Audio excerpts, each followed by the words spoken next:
Gagawa tayo ng avocado ice cream na may buko, parang buko salad ice cream.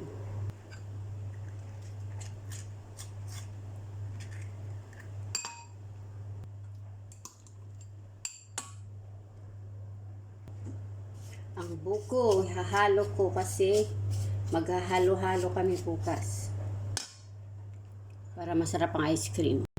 Lagyan ng konting vanilla. At ito na, ilalagay na yung cream at gatas.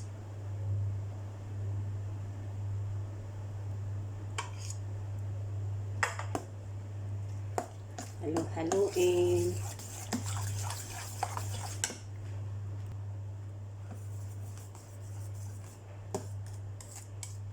Avocado ice cream na imbang. Ito na siya. Obe makapuno.